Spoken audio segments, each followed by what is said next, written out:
सम्मानित साथियों, जय भीम, नमो बुद्धाय, जय भारत, जय उत्तराखंड। साथियों, 24 वर्षों में ऐसा क्या किया मैंने और मेरे साथियों ने जो हमें 14 बार जेल भेजा गया सरकारों ने। 28 मुकदमे में आखिरी मुकदमा सोच समझ कर किया, अमेरिका जाने वाले बेटे को भी जेल में डाल दिया।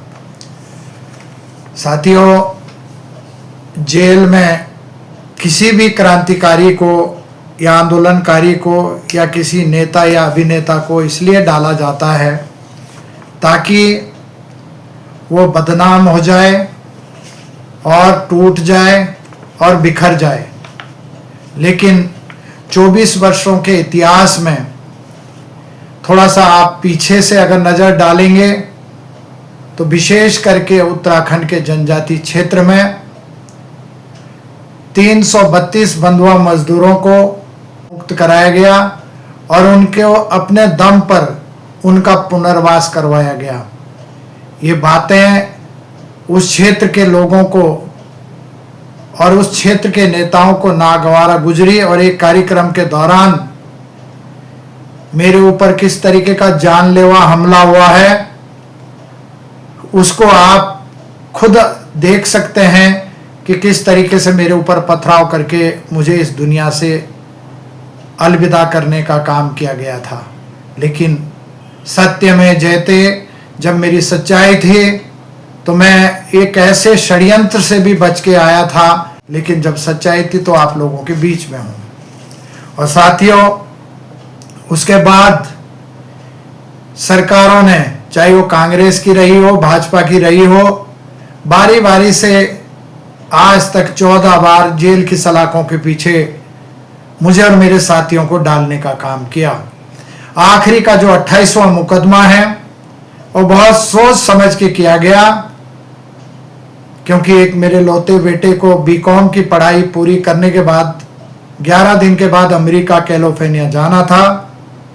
पहले दिन मुझे और दूसरे दिन उस बच्चे को इस तरीके से घसीट कर ले गई मित्र पुलिस जैसे वो कोई आतंकवादी का बेटा होगा।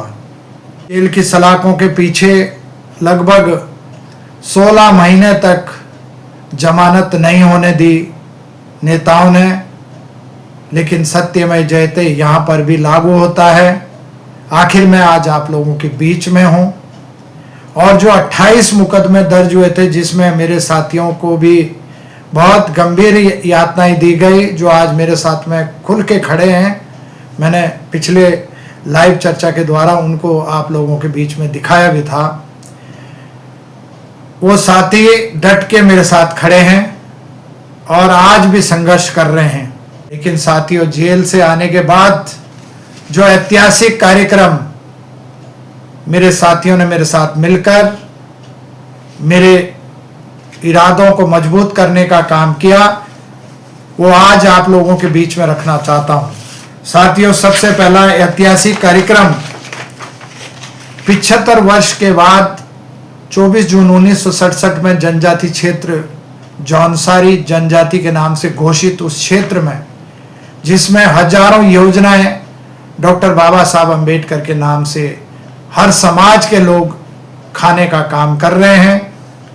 मंत्री विधायक ना जाने IAS PCS कितने बने, लेकिन आज तक बाबा साहब अम्बेडकर जी की वहाँ प्रतिमा तो छोड़िए, कहीं भी किसी भी जगह एक फोटो तक नहीं था।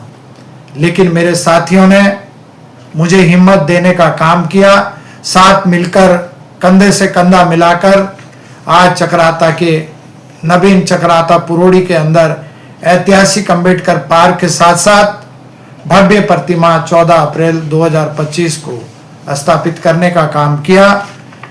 ये सब जेल से आने के बाद पड़ेगा। इस क्षेत्र में इनके बच्चों को पढ़ाई के लिए जिस संस्थान पर सरकार द्वारा आश्रम पद्धति उच्चतम माध्यमिक विद्यालय, ITI, पॉलिटेक्निक जैसे 9 बहुत सुंदर संस्थान खोले गए हैं, लेकिन अनुसूचित जाति के बच्चों को वहां प्रवेश वर्जित किया गया था। लेकिन जेल से आने के बाद बहुत जगह साथियों के साथ संघर्ष किया। जब न्याय नहीं मिला, अंत में सुनीता देवी के नाम से एक मान्य न्यायालय के शरण में जाकर पिटीशन लगानी पड़ी और मान्य न्यायालय ने आदेश दिया कि इस क्षेत्र में निवास करने वाले अनुसूचित जाति को भी जनजाति का प्रमाण पत्र दिया जाए। ये ऐतिहासिक काम भी जेल से आने के बाद हुआ। और इसी क्षेत्र में आपको अच्छी तरह पता है, अभी कुछ ही दिन पहले कई वर्षों से अपने गांव में ही टीचर, और उस टीचर की करतूत 2 साल पहले भी एक अनुसूचित जाति के व्यक्ति की बेटी के साथ बलात्कार करने की कोशिश की गई। जब पता इसका गांव में लगा तो आपस में एक पंचायत में फैसला किया गया और पियाराम जोशी के ऊपर 25,000 रुपये आर्थिक दंड लगाया गया।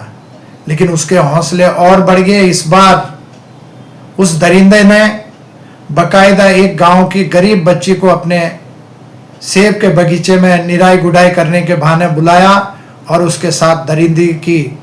जब उस स्वाभिमानी लड़की को वो नागवारा गुजरी तो उसने कीटनाशक पदार्थ खाकर अपनी जीवन लीला समाप्त करने का काम किया। दून हॉस्पिटल में दूसरे दिन जब उसको भर्ती कराया गया था तो उनके परिवार लोगों ने मुझे बुलाया और जब उसका पता लगा तो हम चक्राता में जाकर मुकदमा लिखवाते हैं उस अध्यापक के खिलाफ। और आज वो अध्यापक सभी साथियों के संघर्ष के बदौलत जेल की सलाखों के पीछे हैं। उसके बाद नगर विधानसभा कौल मटोगी की एक 15 वर्षीय बालिका को, क्योंकि उनके पिताजी इस दुनिया में नहीं हैं और उस बालिका की दादी पड़ोस की और उनकी बुआ हरियाणा जैसे राज्य में बेचने का काम करते हैं।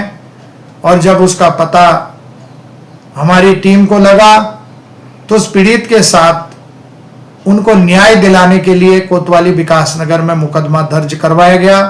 प्रेस वार्ता की 2 घंटे के अंदर कोतवाल विकास नगर का मुझे फोन आता है कि दौलत कुंवर जी, हमने जिसने उस बच्ची को हरियाणा में खरीदा और उसके साथ बलात्कार किया उसको हमने पकड़ लिया है।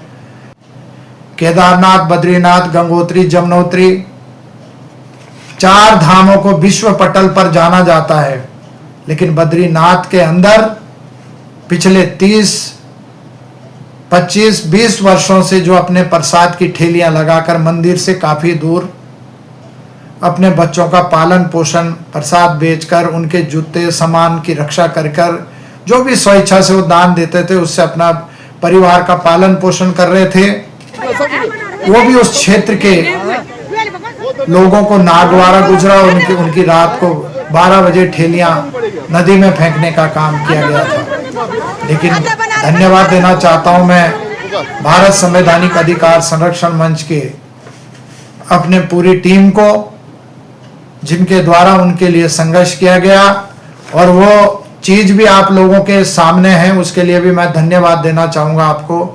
फेसबुक लाइव आपने देखी, जब मैं धरने पर बैठने के लिए, ये आखिरी हथियार होता है किसी गरीब के साथ, जोशीमठ जा रहा था तो किस तरीके से गाड़ियों में एक एक गाड़ी को चेक कर मुझे बंधक बनाया गया गौचर में। उसके बाद कर्णप्रयाग लेके गए, रात भर वहां पर बंधक बना के रखा और दूसरे दिन मुझे लगभग 4 बजे पुलिस ने देहरादून छोड़ने का काम किया।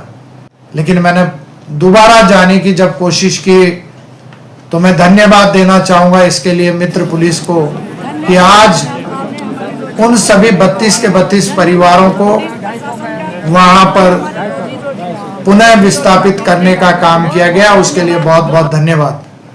लेकिन कल एक बहुत बड़ा ऐतिहासिक कार्यक्रम 23 जून 2025 उत्तराखंड की राजधानी परेड ग्राउंड में होने जा रहा था, जिसको पढ़े लिखे लोगों ने शिक्षक एसोसिएशन के द्वारा रखा गया था और उसमें भारत संवैधानिक अधिकार संरक्षण मंच और डॉक्टर बाबा साहेब भीमराव अंबेडकर संयुक्त मोर्चा के सभी साथी हैं, रात दिन प्रयास कर रहे थे उस कार्यक्रम को सफल कराने के लिए। लेकिन कल साथियों, उत्तराखंड में एक जिले को छोड़कर हरिद्वार, बाकी सभी जिलों में पंचायती चुनाव के लिए आचार संहिता लगाई गई है। और हम लोग संविधान को मानने वाले लोग हैं, संविधान के अंदर एक एक शब्द को समझने वाले लोग हैं। इसलिए सभी लोगों ने ये निर्णय लिया, शिक्षक एसोसिएशन ने निर्णय लिया कि कल के कार्यक्रम को स्थगित किया जाए। जो साथी अपनी तैयारी के साथ में कल पहुंच रहे थे, कृपया कल आप परेड ग्राउंड आने का कष्ट मत करना।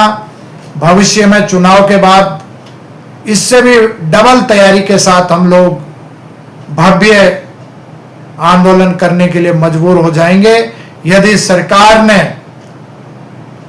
इरशाद हुसैन आयोग की जो रिपोर्ट उसको सार्वजनिक नहीं की और बैकलॉग के जो पद है उसको पूरे भरे नहीं, और अन्य बहुत सारे मांगे हमारी है जो हमारे शिक्षक एसोसिएशन के द्वारा आपको कई बार दी गई है, उसको कृपया करके आप शीघ्र इस मांगों पर विचार करके उसका निस्तारण करने का कार्य करें।